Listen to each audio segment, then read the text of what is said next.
ಶ್ರೀಮತಿ ನೇತ್ರಾ ರಾಮಚಂದ್ರ ಅವರು, ಸಮಾಜ ಸೇವಕರು ನೇತ್ರಾ ರಾಮಚಂದ್ರ ಅವರು.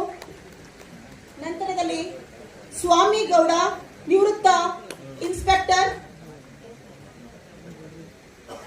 ಮತ್ತೊಬ್ಬರು ಗೌರವಕ್ಕೆ ಭಾಜನರಾಗಿರುವಂತವರು ಶ್ರೀಮತಿ ಅಶ್ವಿನಿ ಗಣಪತಿ ಭಟ್, ಕ್ರೀಡಾಗಾರ್ತಿ ಶ್ರೀಮತಿ ಅಶ್ವಿನಿ ಗಣಪತಿ ಭಟ್. ಗುಂಡೂರಾವ್ ಡೈರೆಕ್ಟರ್, ದಯಮಾಡಿ ಅವರು ಸಹ ಗೌರವಕ್ಕೆ ಭಾಜನರಾಗಬೇಕು. ಶ್ರೀಮತಿ ಅಶ್ವಿನಿ ಗಣಪತಿ ಭಟ್ ರವರು, ಕ್ರೀಡಾಗಾರ್ತಿ.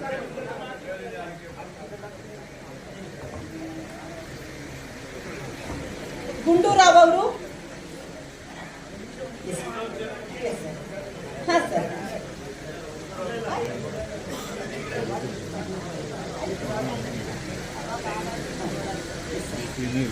ಡಾಕ್ಟರ್ ಎಸ್ ಎನ್ ಮೋಹನ್ ರವರು,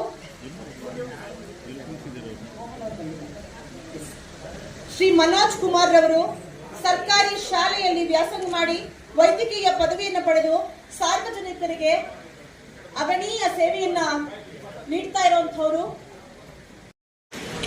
ಶ್ರೀ ರಾಮಣ್ಣ ಶಿಕ್ಷಕರಾಗಿ 30 ವರ್ಷಗಳ ಕಾಲ ಸೇವೆ ಸಲ್ಲಿಸಿ ನಂತರದಲ್ಲಿ ಸ್ವಂತವಾಗಿ ಆಡೆನ್ ವಿದ್ಯಾಸಂಸ್ಥೆಯನ್ನು ಸ್ಥಾಪಿಸಿ 3000 ಮಕ್ಕಳಿಗೆ ಉತ್ತಮ ಶಿಕ್ಷಣವನ್ನ ನೀಡ್ತಾ ಇರುವಂತಹ ಶ್ರೀ ರಾಮಣ್ಣ ಅವರಿಗೆ ಗೌರವಪೂರ್ವಕ ಗೌರವ ಸಮರ್ಪಣೆ. ಕೈಲಾಸ್ ಕೆ ನಟರಾಜ್ 43 ವರ್ಷಗಳಿಂದ ಯುವ ಪೀಳಿಗೆಗಳಿಗೆ ಕೆಕೆಎನ್ ಎಂಬ ತರಬೇತಿ ಕೇಂದ್ರವನ್ನ ಸ್ಥಾಪಿಸಿ ಪ್ರತಿ ವರ್ಷ ಸುಮಾರು 600 ಬಿಎಸ್ಸಿ, ಬಿಎಡ್, ಎಂಎ, ಎಲ್ಎಲ್ಬಿ ವಿದ್ಯಾರ್ಥಿಗಳಿಗೆ ತರಬೇತಿ ನೀಡ್ತಾ ಇರುವಂತವರು ಶ್ರೀ ಕೈಲಾಸ್ ಕೆ ನಟರಾಜ್ ಅವರಿಗೆ ಗೌರವಪೂರ್ವಕ ಗೌರವ ಸಮರ್ಪಣೆ. ಕಲಾವಿದರು 1972ರಲ್ಲಿಯೇ ಪ್ರಪ್ರಥಮವಾಗಿ ಯಕ್ಷಗಾನದಲ್ಲಿ ಭೀಮ, ಕೌರವ, ಭಸ್ಮಾಸುರ, ಕೀಚಕ ಇತರ ಪಾತ್ರಗಳಲ್ಲಿ ವೇಷಧಾರಿಯಾಗಿ ರಂಗ ಪ್ರವೇಶವನ್ನ ಮಾಡಿ ಪ್ರತಿಷ್ಠಿತ ಯಕ್ಷ ದೇಗುಲ ಮುಖೇನ ಯಕ್ಷಗಾನ ಶಿಬಿರಗಳನ್ನು ನಡೆಸಿರುವಂತವರು. ಪ್ರಪಂಚದಾದ್ಯಂತ ಇಂಗ್ಲೆಂಡ್, ಅಮೆರಿಕ ಬಹುತೇಕ ರಾಷ್ಟ್ರಗಳಲ್ಲಿ ವಿಶ್ವ ಕನ್ನಡ ಸಮ್ಮೇಳನಗಳಲ್ಲಿ ಹೀಗೆಲ್ಲ ಭಾಗವಹಿಸಿ ಯಕ್ಷಗಾನ ಪ್ರದರ್ಶನವನ್ನ ನೀಡಿರುವಂತವರು ಶ್ರೀ ಮೋಹನ್ ರವರು. ಮತ್ತೊಬ್ಬ ಗಣ್ಯರು ಶ್ರೀ SMR ಪ್ರಸಾದ್ ರವರು ಕೆಪಿಎಸ್ಸಿಯಲ್ಲಿ ಅಗಣೀಯ ಸೇವೆಯನ್ನ ಸಲ್ಲಿಸಿ ಕಾನೂನು ಕೋಶ ಅಧಿಕಾರಿಯಾಗಿ ಮತ್ತು ನೇಮಕಾತಿ ಅಧಿಕಾರಿಯಾಗಿ ಸೇವೆ ಸಲ್ಲಿಸಿ ನಿವೃತ್ತಿ ಹೊಂದಿರುವಂತವರು. ಸಮಾಜ ಸೇವೆಯಲ್ಲಿ ತಮ್ಮಂತ ತೊಡಗಿಸಿಕೊಂಡಿರುವಂತವರು ಶ್ರೀಮತಿ ನೇತ್ರಾ ರಾಮಚಂದ್ರ ಅವರು ಲಯನ್ಸ್ ಕ್ಲಬ್ ನಲ್ಲಿ ಮಾಜಿ ಪ್ರೆಸಿಡೆಂಟ್ ಆಗಿ ಕಾರ್ಯನಿರ್ವಹಿಸಿರುವಂತವರು. ಸ್ವಾಮಿ ಗೌಡರವರು ನಿವೃತ್ತ ಇನ್ಸ್ಪೆಕ್ಟರ್ಗಳು.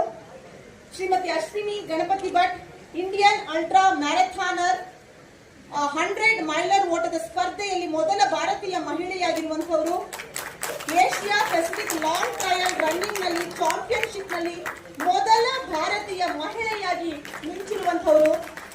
ಹಾಗೂ ಗುಂಡೂರಾವ್ ಉದಯ ಸೌಹಾರ್ದ ಕೋಆಪರೇಟಿವ್ ಸೊಸೈಟಿಯಲ್ಲಿ 30 ವರ್ಷಗಳಿಂದ ಅಧ್ಯಕ್ಷರಾಗಿ ಸೇವೆ ಸಲ್ಲಿಸಿರುವಂತವರು. ಸೌಹಾರ್ದ ಸ್ಟೇಟ್ ಫೆಡರೇಷನ್ ಬೆಂಗಳೂರು ಸಿಟಿಯಲ್ಲಿ ಡೈರೆಕ್ಟರ್ ಆಗಿ ಕಾರ್ಯವನ್ನು ನಿರ್ವಹಿಸ್ತಾ ಇರುವಂತವರು.